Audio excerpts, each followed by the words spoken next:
우리 옆에 계신 분들과 인사하시겠습니다. 사랑하고 축복합니다.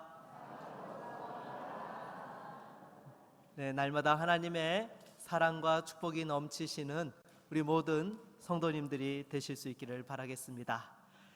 여러분, 우리가 살다 보면 깜짝 스타가 있습니다. 어느 날 대중의 주목을 받았다가 순식간에 또한 사라지는 그런 경우들이 있는 것이죠.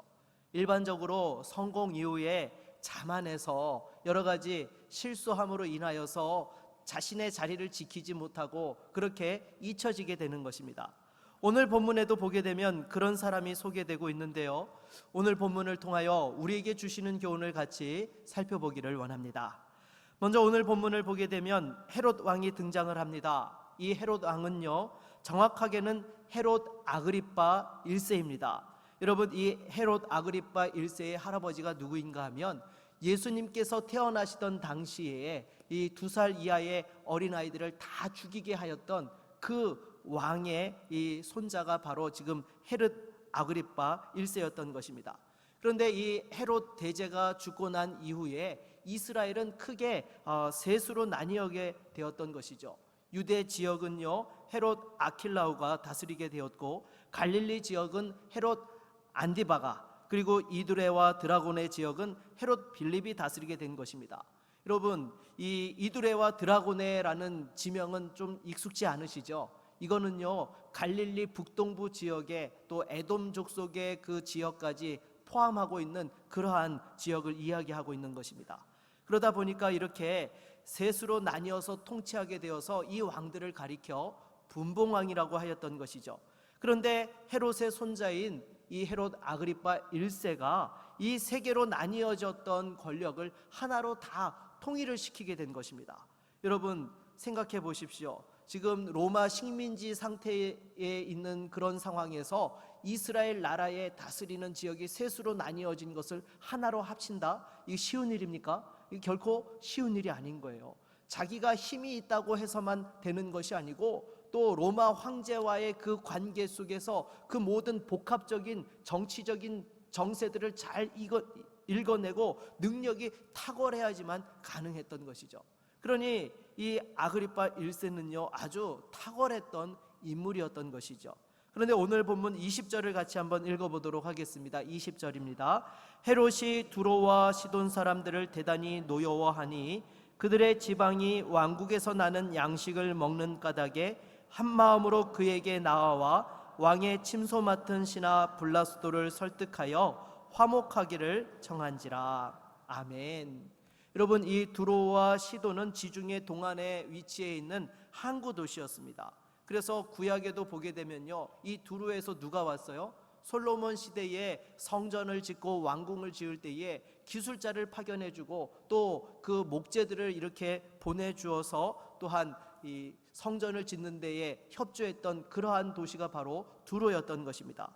그런데 이 두로와 시돈은요, 세계사적으로 이야기하게 되면요, 알파벳을 만든 페니키아 문명이 바로 이 두로와 시돈 지역이었던 것입니다.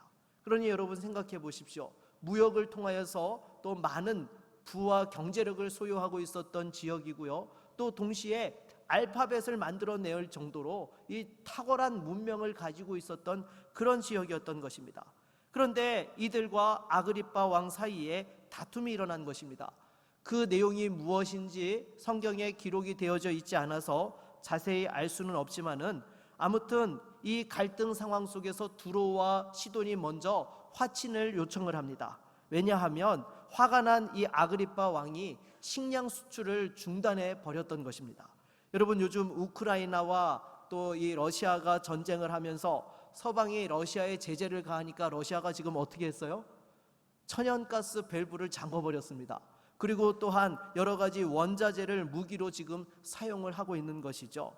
마찬가지로 지금 이 아그리파 왕이 두로와 시돈을 향해서 그렇게 한 거예요. 무역으로 먹고 사는 동네였기 때문에 경작지가 별로 없었고 양식에 대해서는 주로 사다 먹는 그런 상황에 있었는데, 이 양식을 갈릴리 지역에서 사다가 먹었는데 양식을 수출 안 하겠다라고, 안 팔겠다고 딱 막아버리니까 어떻게 합니까? 어쩔 수 없이 그 아그리파 왕의 침소를 맡았던 신하를 통해서 먼저 화친을 제안해 왔던 것입니다. 이처럼 아그리빠 왕은요, 권력을 장악하고 외교력에 있어서도 아주 탁월했던 그러한 사람이었던 것이죠. 그뿐만이 아닙니다. 오늘 보면 21절로 22절을 다시 한번 같이 읽어보겠습니다. 같이 읽겠습니다. 헤롯이 나를 택하여 왕복을 입고 단상에 앉아 백성에게 연설하니 백성들이 크게 부르되 이것은 신의 소리요 사람의 소리가 아니라 하거늘. 아멘. 여러분, 지금 이 아그리빠 왕이 왕복을 입고 있었다라고 하는데요, 당시에 어떤 왕복을 입었는가 하면 은으로 되어진 왕복을 입었다는 거예요. 여러분 생각해 보십시오. 이 은으로 되어진 왕복을 입고 야외에 서 있게 되면은 그 옷이 어떻겠어요? 네, 반짝반짝 빛이 났겠죠. 정말 이 화려함의 극치였을 것입니다. 그런 상황 속에서 또한 연설도 너무너무 탁월하게 잘했던 거예요. 그러니 감동한 백성들이 뭐라고 외쳐요? 야, 이거는 사람의 소리가 아니라 신의 소리다라고 이렇게 정말 감탄해가지고 그 헤롯 아그리빠 왕을 칭송하였던 것입니다. 그런데 여러분, 이 탁월하고 대단했던 사람이 어떻게 됩니까? 23절 말씀을 같이 한번 읽어보겠습니다. 23절입니다. 헤롯이 영광을 하나님께 돌리지 아니하므로 주의 사자가 고치니 벌레에게 먹혀 죽으니라. 아멘. 여러분, 참 탁월한 리더십과 능력을 가지고 있었던 사람이었는데요, 어이없게도 벌레에게 먹혀 죽었다라는 것입니다. 그 이유가 무엇입니까? 바로 하나님께 합당한 영광을 돌리지 않았기 때문이다라는 것이죠. 여러분, 이 이스라엘의 왕은요, 일반 지역의 왕들과는 차이점이 있습니다. 어떤 차이점이 있습니까? 하나님께서 이스라엘의 왕이시고 또한 이스라엘을 다스리신다라는 것을 늘 고백하고 하나님께 영광을 돌려야 되는 위치에 있는 것이 바로 이스라엘의 왕이었던 것이죠. 물론 여러분, 이 헤롯 아그리빠는 에돔의 후예였기 때문에 그것에서 조금 다를 수 있다라 이야기할 수 있지만 결코 그렇지 않습니다. 에돔도 결국에는 누구의 자손이죠? 네, 아브라함의 자손인 거잖아요, 여러분. 네. 그런 상황 속에서 당연히 하나님께 영광을 돌려야 되는데 이 하나님 앞에 합당한 영광을 돌리지 아니하였던 것입니다. 그리고 이 아그리빠 왕에 대해서 한 가지 더 이야기를 하게 되면요, 이 에돔의 후예라는 핸디캡을 극복하기 위해서 친유대교적인 정책을 적극적으로 펼쳤습니다. 그래서 이스라엘 백성들의 마음을 사로잡는 것에도 성공을 하게 되었던 것이죠. 그런데 주신 권세로서 하나님께 영광을 돌리고 또 백성들이 하나님 앞에서 믿음으로 잘 살아가도록 그렇게 바른 길로 인도해 주어야 될 왕인데도 불구하고 오히려 그 주신 권세를 가지고 주님의 교회를 핍박하고 또한 교회의 지도자를 죽여버렸던 것입니다. 그리고 게다가 또한 하나님께 돌려야 될 영광을 자신이 취했던 것이죠.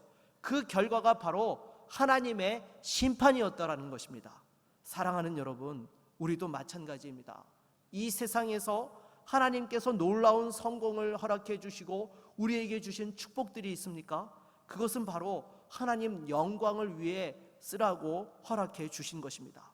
근데 이것을 하나님 영광을 위해서 사용치 아니하면 또한 단순히 잘 나간다고 너무 좋아하고 교만하다 보면 하나님께서 언젠가 무너뜨리게 하신다는 것입니다. 내가 자랑스럽게 여겼던 것들이 차례차례 넘어지게 되는 것이죠. 그러면 하나님께서는 왜 지금 참고 계시는 것일까요?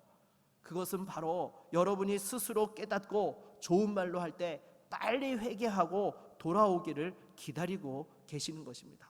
여러분, 하나님께서 좋은 말씀 하실 때에 속히 돌이킬 수 있는 믿음의 종들이 될 수 있기를 바라겠습니다. 그런데 이 말을 오해해서요, 여러분, 성공하면 안 된다라고 생각하면 됩니까, 안 됩니까? 그거는 아닌 거죠. 좋은 학교에 들어가고 좋은 직장과 또 높은 자리에 올라가는 것은요, 여러분, 할 수 있으면 최선을 다하십시오. 저도 우리 성도들을 위해서 기도할 때마다요, 하나님, 우리 성도들에게 세상에서도 형통의 복을 주시고 머리가 되어지는 축복을 달라고 저도 그렇게 기도를 합니다. 근데 여기서 한 가지 기억할 것이 있죠.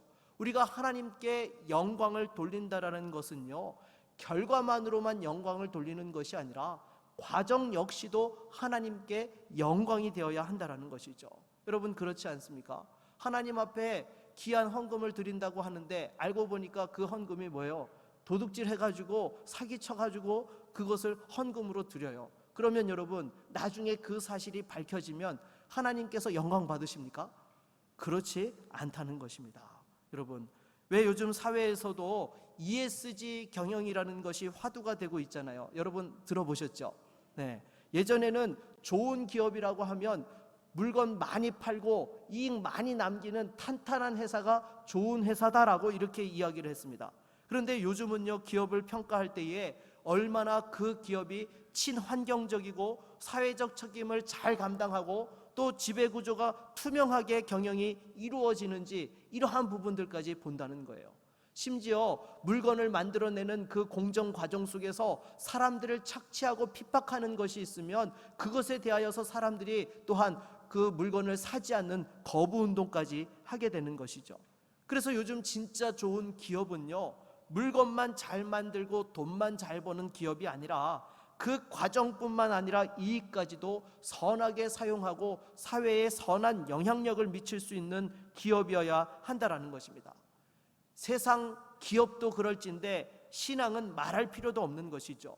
사랑하는 여러분, 우리가 이 세상을 살아가면서 정말 삶의 과정을 통해서도 또 결과를 통해서도 온전히 하나님 앞에 영광 돌릴 수 있는 우리 모두가 될 수 있기를 바라겠습니다. 그래서 여러분 당장에 다윗도 보십시오.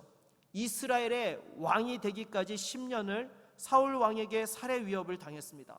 더욱이 2번이나 이 사울 왕을 죽일 수 있는 절호의 찬스가 있었죠. 그런데 다윗이 어떻게 했습니까? 하나님께서 기름 부어 세우신 왕을 내 손으로 해할 수 없다라고 그렇게 거부하였던 것이죠. 어떻게 보면 정말 답답할 정도로 고지식해 보입니다. 그러나 사울을 죽이지 않고 10년 동안 고생하면서 왕이 되었기 때문에 오히려 다윗의 왕국은 더 견고하게 세워졌다는 것이죠. 여러분 생각해 보십시오. 만일 다윗이 사울을 죽일 수 있다고 해서 사울을 죽이고 이스라엘의 왕이 되었다라고 한다면 그 사울을 지지했던 사람들이 다윗을 지지하고 다윗에게 마음을 함께하는 그런 통일 이스라엘 왕국을 이룰 수 있었겠습니까? 절대 그런 일들을 하지 못했을 것입니다.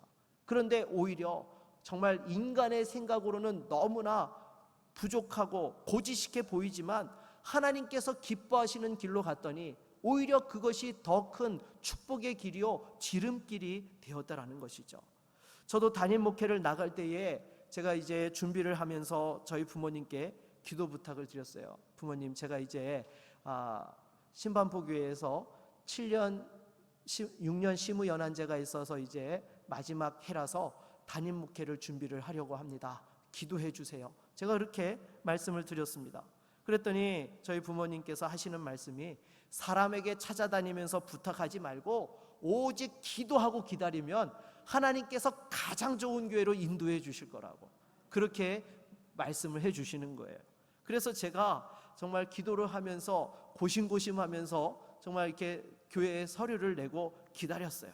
근데 여러분 이 담임 목회를 나가는 것에 있어서요, 사실 그냥 기도만 하고 기다린다, 물론 은혜로운 말씀이지만 현실적으로 여러분 그렇게 됩니까? 잘 그렇게 안 돼요. 여러분 사실 부목사님을 청빙을 하는 데에서도요, 여러분 교회에서 어떻게 합니까? 그 목사님이 어떤 사람인지 서류만 보는 게 아니고요, 주변에 같이 사역했던 교회 동료 사역자들과 또 담임 목사님과 교인들한테 물어보아 가지고 어떤 분인지 평판을 확인하고 모십니다. 하물며 여러분 이 교회의 담임 목사를 청빙한다고 하면 여러분 이분은 그냥 왔다가 가는 분이 아니잖아요. 여러분들하고 평생 함께 해야 될 담임 목사를 뽑아야 되는데 서류만으로 여러분 뽑을 수 있습니까? 절대 그럴 수 없는 거죠. 그래서 주변에서 사실 담임 목사를 청빙하는 과정들을 보면요, 아는 분들이 아름아름 해가지고 그분에 대해서 신원을 보증을 해주고 이분이 정말로 교회에 가서 사역을 잘 할 수 있다라고 이렇게 추천을 해주고 주변에서 적극적으로 그분에 대하여서 이렇게 PR도 하고 서로 그런 부분들을 하게 된다라는 것입니다. 근데 저희 부모님께서 기도만 하고 기다리라고 해서 저는 처음에 정말 기도하고 기다렸어요. 그랬더니 이제 소식이 오는데 알고 보니까요, 1차 서류는 통과했는데 2차에서 탈락했다는 거예요. 이유인 즉슨 저를 주변에서 추천하는 사람이 아무도 없더라는 거예요. 딴 분들은 주변에 아는 목사님, 장로님들을 통해서 이분이 어떤 분인지를 설명을 해주는데 저는 서류는 통과시켜 놓고 기다리는데 아무런 전화 한 통도 오지 않더라는 거예요. 그래가지고 이 최종 설교자 후보를 세우는데 저를 이렇게 탈락시키게 되었다라고 이렇게 나중에 이야기를 듣게 된 것입니다. 그래서 제가 가만히 보니까요, 이제 시무연한제로 교회는 사임을 해야 되고, 그렇다고 여러분 그냥 길거리에 나앉을 수 있는 건 아니잖아요. 그래서 정말 제가 아는 목사님에게 이렇게 물어보니까요, 면목동의 한 교회에서 청빙을 한다는 거예요. 그래서 아는 장로님을 통해서 연결을 한 것입니다. 그리고는 이제 기다리고 있는데요, 예기치도 못하게 우리 교회에 이 담임 목사 청빙 공고가 난 거예요.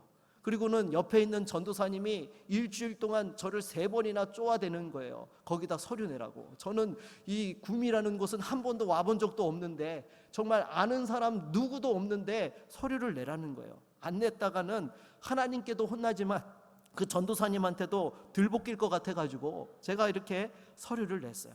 근데 여러분, 결국에는 어떻게 됐습니까? 인간적으로 추진했던 거는 안 되고요. 안 된 것보다도 하나님께서 우리 교회를 먼저 되게 하심으로 그거는 기회도 없게 날아가 버리게 하셨다라는 것이죠.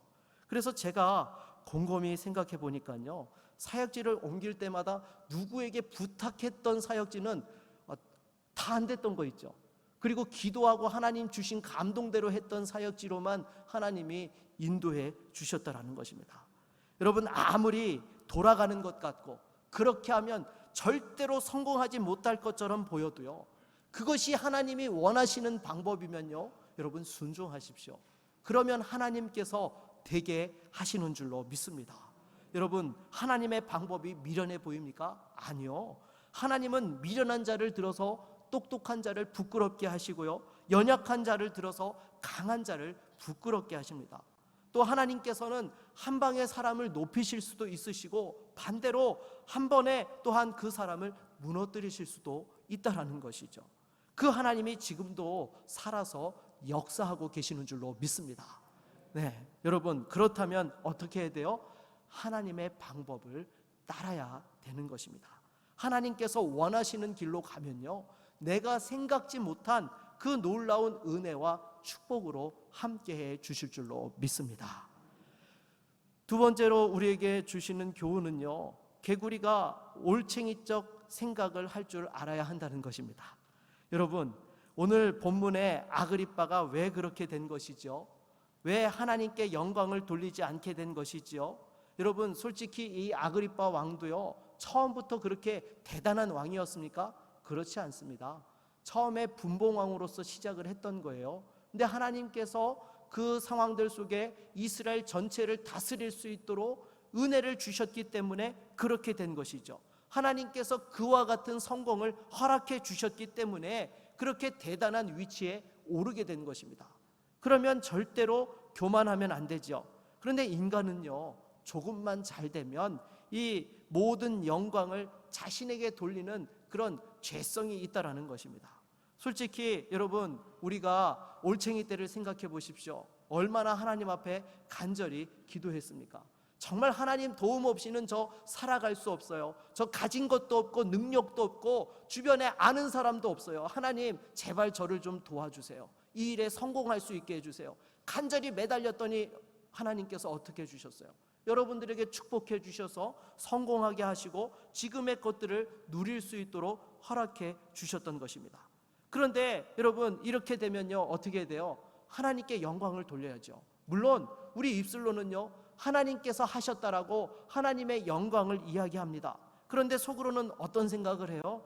그래, 내가 그래도 이 정도 되는 사람이야. 또는 내지는 그래, 나는 내가 잘 해낼 줄 믿었어라고 그렇게 스스로를 또한 칭찬하고 높입니다. 그리고 또 누군가가 칭찬하면요, 말로는 제가 뭐 한 게 있습니까? 부족한 사람이죠 라고 이야기하면서 속으로는요 어떤 생각합니까? 하나님 은혜도 있었지만 내가 그래도 정말 잘했기 때문에 이 정도 되니까 여기까지 온 거야 라는 그런 생각들이 나도 모르게 올라온다는 거예요. 그러다가 이 교만이 도를 넘어서게 되면은요 그때 넘어지게 되는 것이죠. 사랑하는 여러분, 잘 나갈 때에 조심하시기 바랍니다. 여러분, 성경의 많은 인물들도 보세요. 언제 넘어졌어요? 어려울 때 넘어졌어요? 아니요, 잘 나갈 때 넘어졌어요. 어려울 때는요 스스로 조심해요. 다윗도 보십시오. 정말 그 어려운 순간에 어떻게 했어요? 고비고비의 순간에 일일이 다 하나님 앞에 물어봤어요. 하나님, 제가 어디로 갈까요? 어떻게 할까요? 그때마다 하나님 인도해 주시니까 절대로 사울이 죽이려고 해도요 죽일 수가 없었고요, 오히려 이스라엘의 왕의 역할을 감당했던 사람이 다윗이었던 것입니다. 그런데 정작 언제 넘어졌어요? 왕이 되어지고 모든 나라가 평안해졌을 때 넘어진 것입니다. 솔로몬도 마찬가지였던 것이에요. 여러분, 성경의 많은 인물들이 어려울 때 실패한 것이 아니라 잘 되었을 때 실패했다라는 것입니다. 그래서 저와 여러분들도 마찬가지예요. 잘 나갈수록 어떻게 해야 돼요? 어려웠을 때를 늘 잊지 말아야 되는 거예요. 정말 그 힘들었을 때에 하나님께서 어떻게 나를 도와주셨고 어떻게 나를 인도해 주셨는지 그것을 마음에 새기고 또 새겨야 되는 거예요. 그럴 때만이 교만이 우리를 넘어뜨리지 못하게 되는 것입니다. 그런데 많은 사람들이 여러분 개구리 올챙이적 생각을 못하는 것입니다. 다 자기가 잘나서 그렇게 된 것으로 생각하는 것이죠. 절대로 그렇지 않습니다. 그리고 여러분, 믿음이 좋다는 것이 무엇입니까? 여러분, 믿음이 좋다는 것은요 하나님의 관점에서 해석을 잘하는 사람이 믿음이 좋은 사람이에요. 여러분, 우리가 어떤 문제가 생기면요 여러 가지 해석을 할 수 있습니다. 그런데 믿음이 없는 사람들은 어떻게 해석을 합니까? 자기 위주로 해석을 해요. 하지만 믿음이 있는 사람들은요 그 상황에 대해서 하나님의 손길이 어떻게 개입하셨고 어떻게 나를 인도해 주셨는지를 먼저 보게 된다는 것이죠.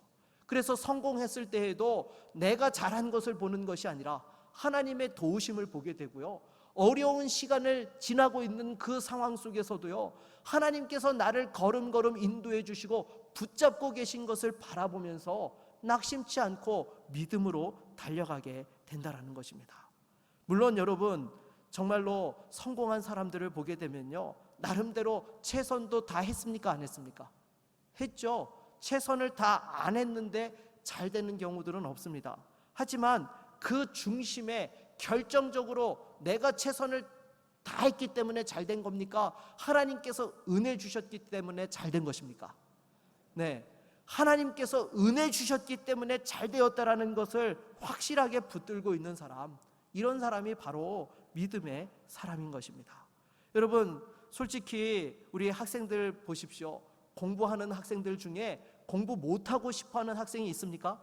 아무도 없습니다. 다 공부를 잘하고 싶어 해요. 근데 여러분, 이 공부를 하는 게 보니까요 저는 노력하면 다 잘하는 줄 알았어요. 근데 아니더라고요. 이게 공부 머리를 타고난 거랑 안 타고난 거랑 이 차이가 있더라고요.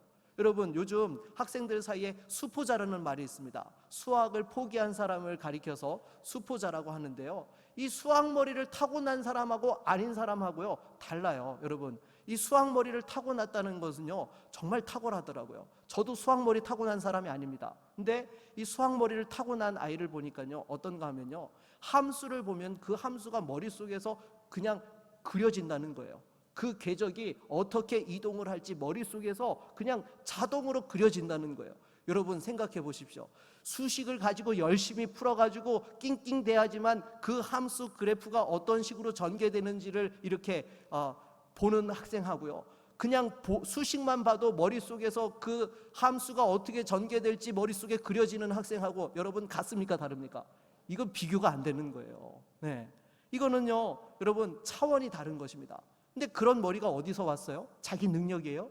아니요, 하나님의 선물인 줄로 믿습니다. 결코 우리는요 하나님의 은혜를 잊어서는 안 된다는 거예요. 내가 누구보다 탁월한 능력을 가지고 있다, 그게 교만할 것이 아니에요. 하나님이 주셨기 때문에 내가 그와 같은 능력과 달란트를 가지게 되었다라는 것이죠. 그래서 항상 우리는 감사를 잊지 않을 때에 하나님 앞에서 또한 그 은혜를 간직하면서 살아갈 수 있게 되는 것이죠. 그래서 하나님께서는 우리 사람들이 감사를 잘 잊어버리니까 아예 어떻게 하셨어요?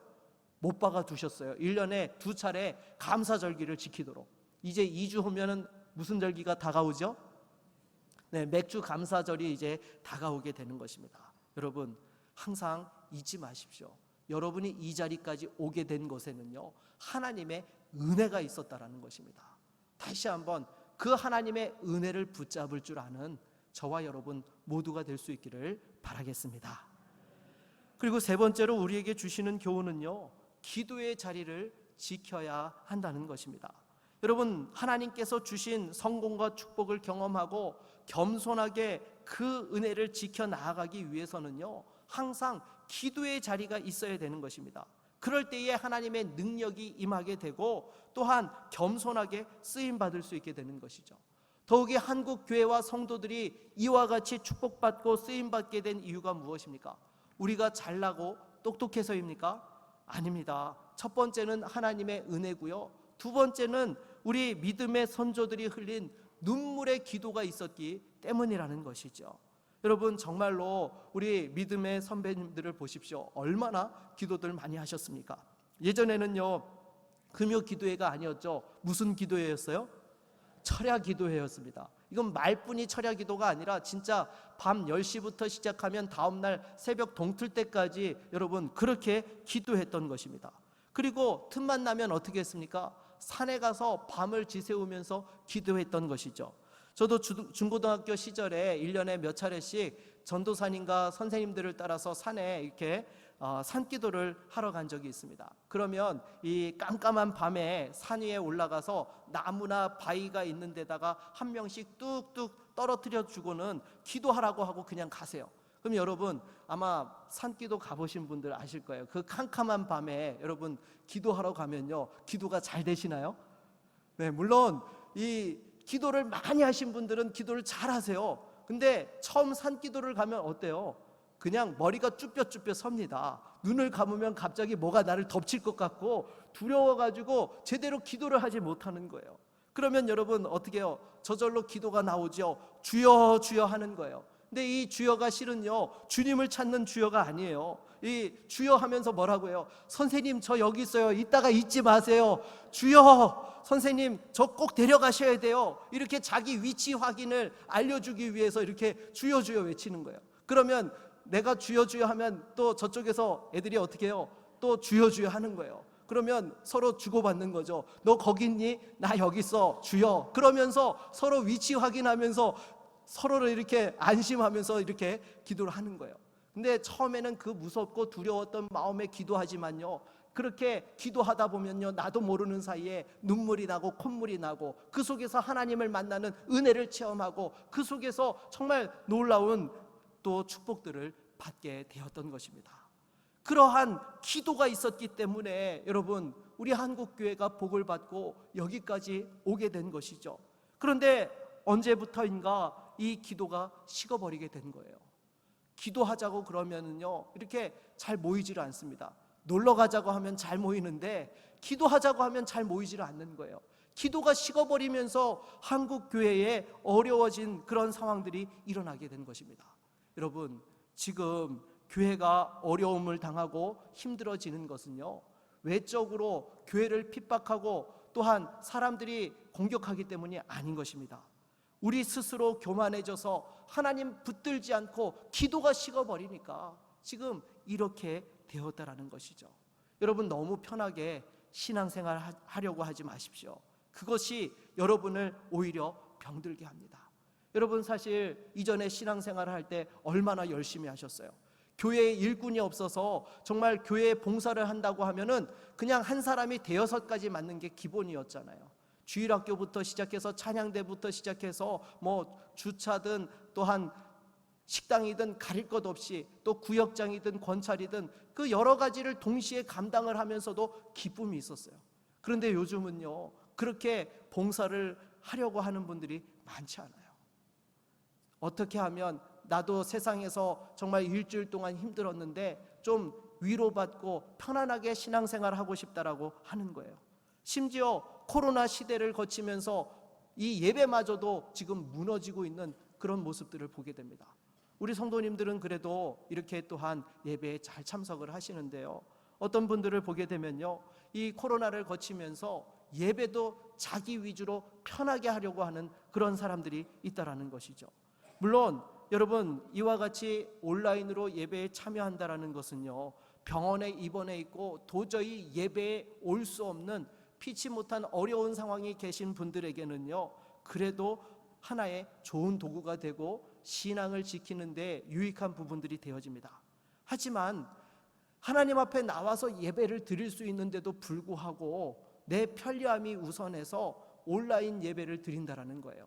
그래서 그렇게 하면 안 된다, 교회 나와서 예배를 드려야 된다라고 하면은 그분들 중에 이런 얘기를 합니다. 하나님께서는 어디라 다 계시고 내가 어느 곳에 예배해도 다 받으시는 분이시지 않느냐고. 여러분, 이러면 됩니까, 안 됩니까? 이러면 안 되는 거예요. 왜냐하면 분명히 성경에는요, 모이기에 힘쓰라고 했어요. 네. 흩어지라고 하지 않았습니다. 모여서 하나님 앞에 예배하라고 했습니다.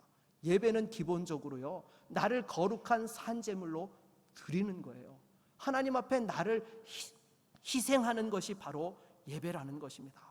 그러기에 내 편리함을 우선한다라는 것은 어떻게 보면 엄밀히 말하면 예배라고 할 수 없는 것이죠. 여러분, 당장에 부모님과의 관계에서도 보십시오. 어버이날 너무 바빠가지고 인사를 드리러 갈 수 없는 피치 못한 상황이 있으면 여러분 어떻게 하세요? 네, 전화로 내지는 영상통화로 이렇게 안부를 여쭙고 인사를 하고 이렇게 말씀을 나눕니다. 하지만 갈 수 있는데도 안 가고 영상통화하고 그렇게 또한 전화로 주고받는다, 여러분 이거는 아닌 거죠. 무엇보다도요, 예배의 자리를 온전히 회복할 수 있기를 바라겠습니다. 그래서 잘 나갈 때, 편안할 때 그 자리에 안주하는 것이 아니라 오히려 하나님이 원하시는 자리에서 하나님께서 기뻐하시는 일을 감당하며 쓰임받는 믿음의 종들이 되어야 하는 줄로 믿습니다. 말씀을 맺겠습니다. 여러분, 잘 나갈 때, 평안할 때 조심하십시오. 하나님께서 주신 성공, 하나님 영광을 위해서 쓰라고 주신 것입니다. 절대로 안주하고 세상의 쾌락을 추구하라고 주신 것이 아니에요. 내가 영광 받으라고 주신 것이 아니에요. 늘 그 영광을 하나님 앞에 돌리며 주신 축복을 흘려보내고, 또한 잘 나갈 때 힘들어서 눈물을 흘리며 기도했던 그 시절을 잊지 않고 하나님 앞에 충성할 때에 더욱더 하나님께서 여러분의 삶을 아름답고 복되게 인도해 주실 줄로 믿습니다. 이러한 믿음의 종들이 다 되시기를 주의 이름으로 축원합니다. 다 같이 찬양하고 말씀을 의지하여 기도하겠습니다.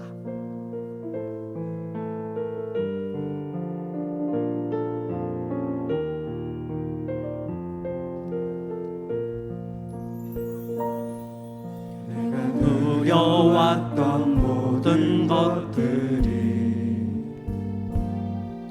내가 지나왔던 모든 시간이,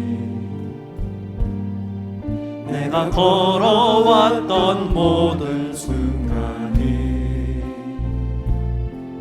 당연한 건 아니라 은혜였소. 아침 해가 뜨고 아침 해가 뜨고 저녁에 노을, 봄의 꽃향기와 가을의 열매, 변하는 계절의 모든 순간이 당연한 건 아니라 은혜였어. 모든 것이 은혜, 모든 것이 은혜,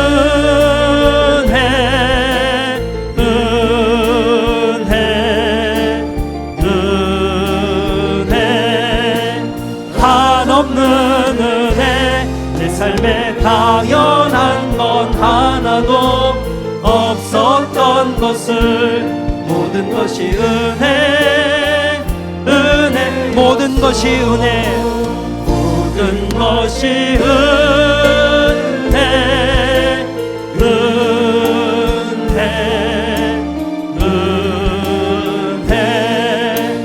한없는 은혜 내 삶에 당연한 건 하나도 없었던 것을 모든 것이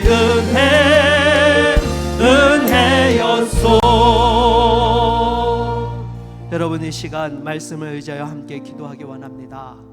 우리가 살아오면서 이 모든 것이 다 하나님의 은혜였습니다. 나도 모르게 내 마음이 높아졌고 교만해져 있었습니까? 하나님보다도 세상을 의지하고 있었습니까? 아니요. 모든 영광 하나님께 돌려야 됩니다. 모든 것이 하나님의 은혜입니다. 다시 한번 우리의 가정과 인생 가운데, 또 주의 몸된 교회 가운데 이 하나님의 은혜를 회복하고 하나님 앞에 영광 돌리며 쓰임 받을 수 있도록 우리 함께 말씀을 의지하여 기도하며 나아갑니다. 주여, 하나님 아버지, 이 시간 주님 다시 한번 나의 나된 것이 다 하나님의 은혜임을 고백합니다. 주여, 어떠한 상황들 속에서도 하나님을 기억하고 하나님을 바라는 믿음의 성도들이 되게 하여 주시옵소서. 잘되고 형통할 때에도 나를 이끄시고 여기까지 오게 하셨던 하나님을 기억하게 하여 주시고, 힘들고 어려울 때에도 주님 나를 지켜주시고 보호하시며 승리케 하실 그 하나님을 기대하며 나아가는 믿음의 성도들이 되어질 수 있도록 인도하여 주시옵소서. 우리는 부족하고 연약합니다. 하나님의 은혜 없이는 살 수 없습니다. 내 인생을 주님께서 걸음걸음 인도하여 주시고 우리 가정을 지켜 주시옵시고 주의 몸된 교회를 축복하여 주셔서 날마다 그 은혜를 힘입어 살아가는 거룩한 교회와 성도들 되게 하여 주시옵소서. 예수 그리스도의 이름으로 기도드립니다. 아멘.